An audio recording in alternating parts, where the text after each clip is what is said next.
امید ہے آپ سب خیریت سے ہوں گے۔ اگر آپ نے ابھی تک ہمارا چینل سبسکرائب نہیں کیا تو اسے ابھی سبسکرائب کر لیں اور بیل آئیکن کو دبانا بالکل بھی مت بھولیں۔ آپ کا بہت بہت شکریہ۔ نمبر 9، کارا پاراشک۔ عمر ایک پولیس آفیسر ہے جو خودکشی کرنے والی اپنی منگیتر کے ممکنہ قتل کے بارے میں سچائی تلاش کرنے کے لیے مر رہا ہے۔ وہ ریاست کے ساتھ ایک معاہدے پر دستخط کرتا ہے۔ وہ چوری شدہ ہیرے تلاش کر لے گا اور بدلے میں قاتل کی شناخت سیکھ لے گا۔ ایلف، جس نے اپنے والد کو ایک حادثے میں کھو دیا ہے، اسے معلوم ہوا ہے کہ اس کا پرفیکٹ باس دراصل ایک مافیا تھا جو پیسوں کو لانڈر کرتا تھا۔ اب اسے اپنے خاندان کو سنبھالنا ہے اور ہیروں کا $2 بلین کا قرض ادا کرنا ہے۔ اس کے علاوہ اس کی بہن اب ویلن کے ہاتھوں میں بھی ہے۔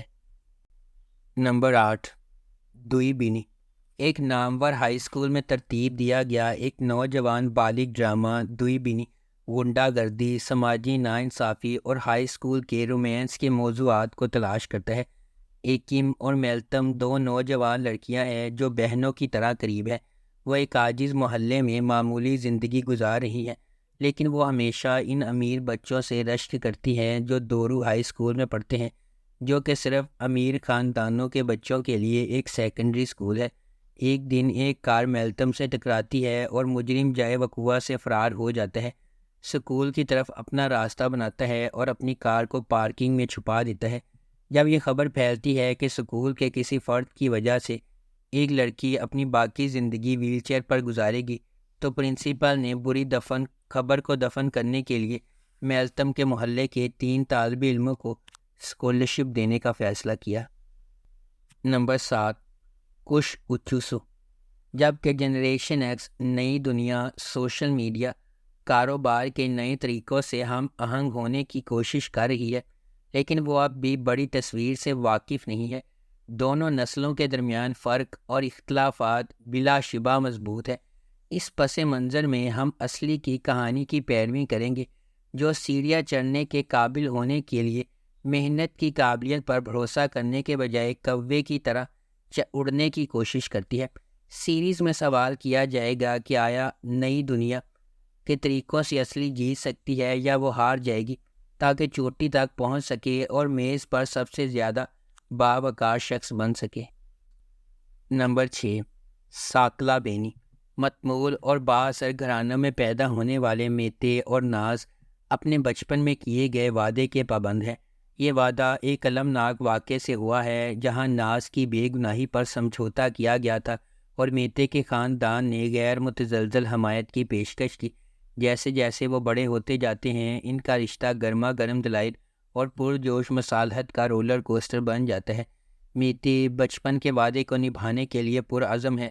ناز سے شادی کرنے کے لیے بیرون ملک تعلیم حاصل کر کے واپس آیا ہے، تاہم قسمت اس وقت مداخلت کرتی ہے جب وہ ناز کی وفادار نوکر انجیلا کے ساتھ راستے عبور کرتا ہے۔ انجیلا، جس نے ایک پریشان حال ماضی کے بعد ناز کے گھر میں ایک خاندان پایا ہے، حادثاتی طور پر سامنے آنے والے ڈرامے میں ایک اہم شخصیت بن جاتی ہے۔ نمبر 5، سین کال کا پیمی۔ ایدا ایک روشن خوبصورت نوجوان لڑکی ہے جو ایک پھول فروش پر کام کرتی ہے۔ وہ اپنی ڈگری حاصل کرنے اور اٹلی جانے کے خواب دیکھتی ہے، لیکن اس کے خواب اس وقت چکنا چور ہو جاتے ہیں جب بولت ہولڈنگ کمپنی کے وارث نے اس کی اسکالرشپ منسوخ کر دی اور اسے یونیورسٹی چھوڑنا پڑی۔ اب صرف 2 چیزیں اسے جاری رکھتی ہیں، اس کی پودوں سے محبت اور اس کی سرکن بولت سے نفرت۔ جب سرکن یونیورسٹی میں تقریر کرنے آتا ہے تو ایدا باہر احتجاج کر رہی ہوتی ہے۔ بدقسمت واقعات کا ایک سلسلہ ان دونوں کو دن کے بیشتر حصے میں ایک ساتھ ہتھکڑیاں لگا کر چھوڑ دیتا ہے۔ جب ایدا کو معلوم ہوتا ہے کہ سرکن واقعی وہ سب کچھ ہے جس سے وہ نفرت کرتی ہے، مغرور، خود غرض اور ایک مکمل کنٹرول فریک۔ نمبر 4، کیزلجک شربتی۔ کیزلجک شربتی مثالی دعا کی دل فریب کہانی سناتا ہے جو ایک دیندار خاندان سے تعلق رکھنے والے ایک دلکش آدمی سے نا امید محبت میں پڑ جاتی ہے، جس کی اقدار اس کی والدہ کے ساتھ ٹکراتی ہے۔ ایک طاقتور ڈرامہ تخلیق ہوتا ہے جب وہ اپنے اختلافات پر قابو پانے اور ہم آہنگی تلاش کرنے کی کوشش کرتے ہیں۔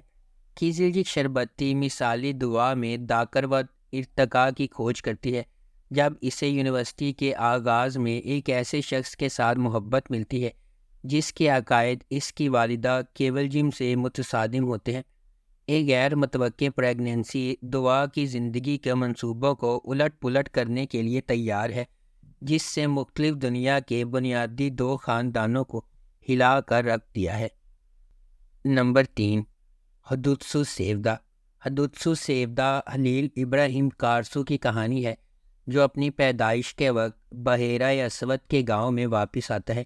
خلیل کو اس وقت فرار ہونے پر مجبور کیا گیا جب وہ صرف 5 سال کا تھا، جب اس کے والد کو مقامی کرائم باس رضوان لیٹو نے قتل کر دیا تھا۔ 20 سال بعد خلیل اپنی بچپن کی محبت یاسمین سے شادی کرنے گھر واپس آیا ہے، لیکن جب رضوان کا بیٹا یاسمین کو قتل کرتا ہے تو اس کا مشن بالکل نئی سمت اختیار کرتا ہے۔ خلیل ایک آدمی کی فوج بن جاتا ہے جس کا واحد مقصد رضوان لیٹو کو تباہ کرنا ہوتا ہے۔ نمبر 2، سول یانی۔ ڈرامہ سیریز ایک ماں اور اس کی جوان بیٹی سیرا کی کہانی کی پیروی کرتا ہے، جب وہ فضل سے گرنے کے بعد ایک عام محلے میں اپنی نئی زندگی کی عادت ڈالنے کی کوشش کرتے ہیں۔ سیرا، جو اپنے دونوں پیروں پر کھڑا ہونا سیکھ رہی ہے، اس کا سامنا امیر اور طاقتور کتلو سوئے خاندان کے وارث سیلم سے ہوتا ہے اور چنگاریاں اڑنے لگتی ہیں۔ نمبر 1، ادا مثالی۔ حزیران شہر کی ایک لڑکی ہے جسے اپنے کریئر اور استنبول کے تیز رفتار طرز زندگی کے لیے وقف کیا گیا ہے۔ وہ کسی اور زندگی کا تصور بھی نہیں کر سکتی، لیکن جب اس کی کمپنی اسے ایک دور افتادہ ایجین جزیرے پر بھیجتی ہے تاکہ وہ ایک نئے ریزورٹ کا راستہ صاف کر سکے، تو ایک غلطی اس کی زندگی کو ہمیشہ کے لیے بدل دیتی ہے۔ پوئراس ایک سادہ آدمی ہے جو لوگوں سے زیادہ فطرت کی طرف راغب ہے، ایتھلیٹک، وسائل سے مالا مال، لیکن سماجی طور پر عجیب۔ پوئراس اپنی چھوٹی سی زیتون کے تیل کے کارخانے کے سکون اور اطمینان سے لطف اندوز ہوتا ہے، جو زمین کے ایک خوبصورت حصے پر واقع ہے۔ بدقسمتی سے بالکل وہی جگہ ہے جہاں حزیران کی کمپنی اپنا ریزورٹ بنانا چاہتی ہے۔ جب حزیران اور پوئراس ملتے ہیں تو چنگاریاں اڑتی ہیں اور دونوں مخالف محبت میں پڑ جاتے ہیں۔ اگر آپ کو ہماری یہ ویڈیو پسند آئی ہے تو اسے لائک کریں، شیئر کریں اور ہمارے چینل کو سبسکرائب کرنا بالکل بھی مت بھولیں۔ شکریہ۔ اگر آپ کو ہماری یہ ویڈیو پسند آئی ہے تو اسے لائک کریں، شیئر کریں اور ہمارے چینل کو سبسکرائب کرنا بالکل بھی مت بھولیں۔ شکریہ۔